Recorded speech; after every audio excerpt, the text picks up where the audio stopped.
When the avoidant pulls away, you should match their energy, right? You should pull back too, right?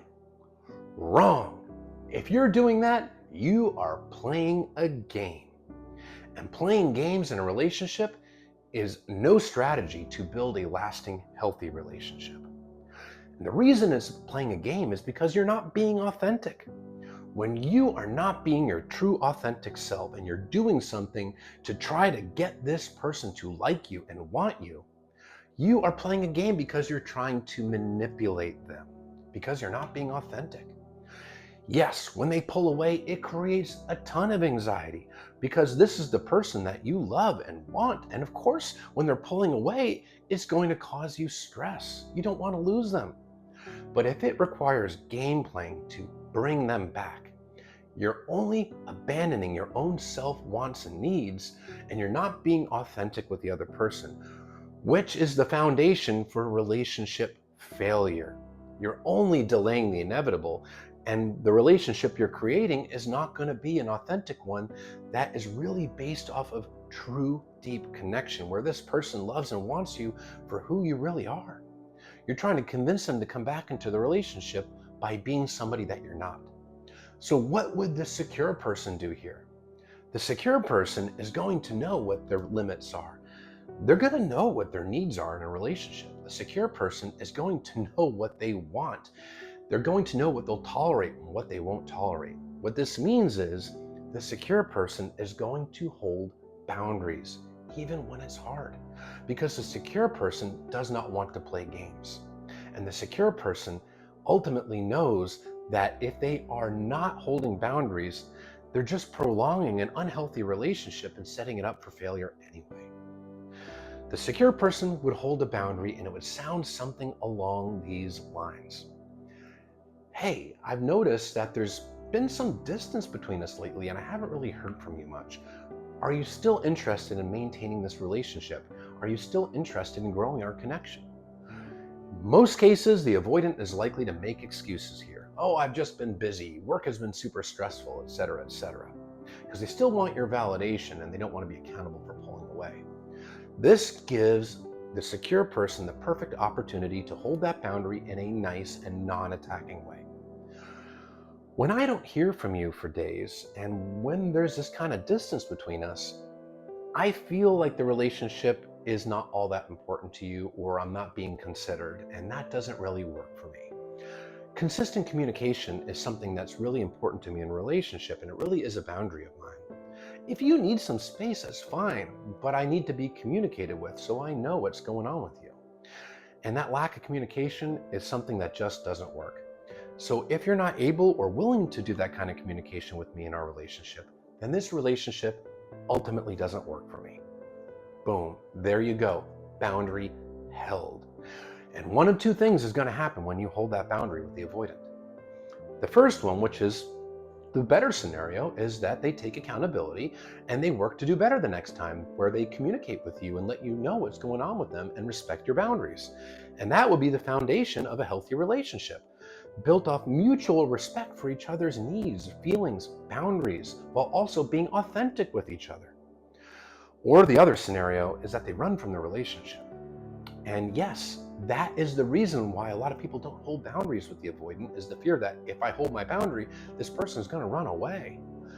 But here's the thing, if they run from the relationship because you were authentic with what your needs, limits, and wants are, and that you held a boundary, and they run, what they're really telling you is that they were never concerned about your needs, they were never concerned about your feelings, and they were never going to show up for you in the way that you needed. And you asserting those needs ultimately doesn't work for them, because they approach the relationship with a what's in it for me attitude. What do I get? How does this person make me feel? In other words, they're not empathizing with you. They're not caring about your perspective or your feelings or how their behavior impacts you. And one of the core components of emotional availability is the ability and willingness to empathize with your partner, to care about their needs, perspective, their feelings, to share their emotions with them. And if they're not able to do that, they're not emotionally available for you, which is the recipe for disaster in a relationship.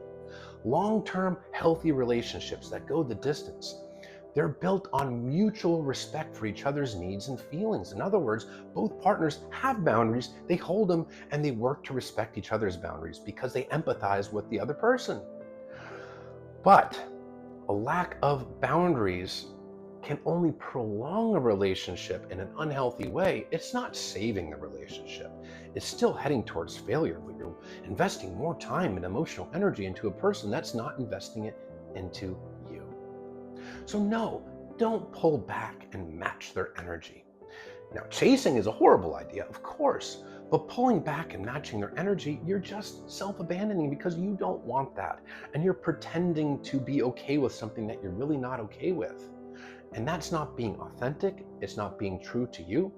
And if it gets this person to come back, it's only temporarily, and you did so by being inauthentic.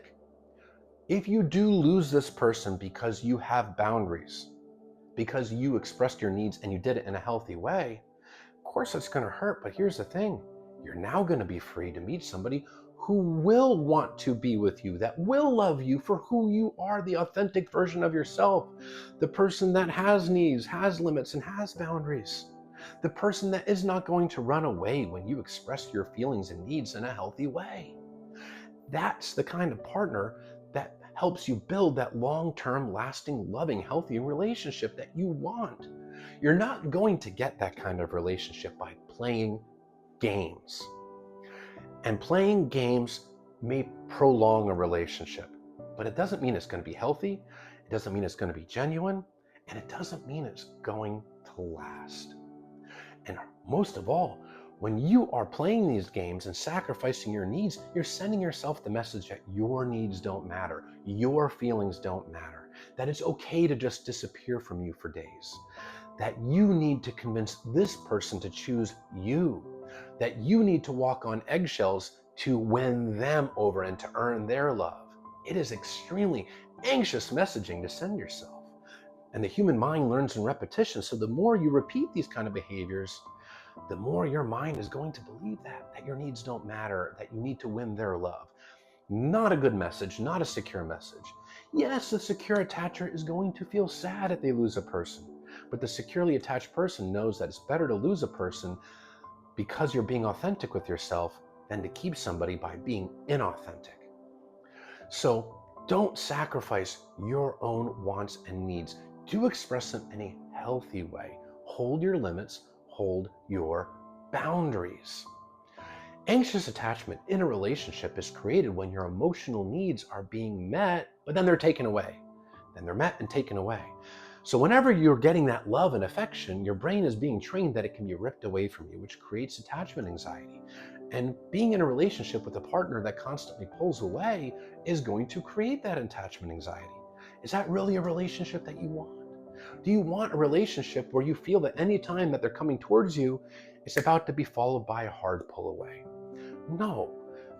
A healthy, loving, emotionally available partner will not do behaviors that will cause you to feel like their love can be ripped away at any given moment, because they're empathizing with you, because they care about you, your needs, and your feelings. So that's why your boundaries are important, because a partner that respects your boundaries is one that's emotionally available for you. And emotionally available partners are the ones that build healthy, loving relationships that go the distance. Don't sell yourself short. You deserve the same kind of energy, the same kind of commitment and care and empathy that you give in return. Believe it.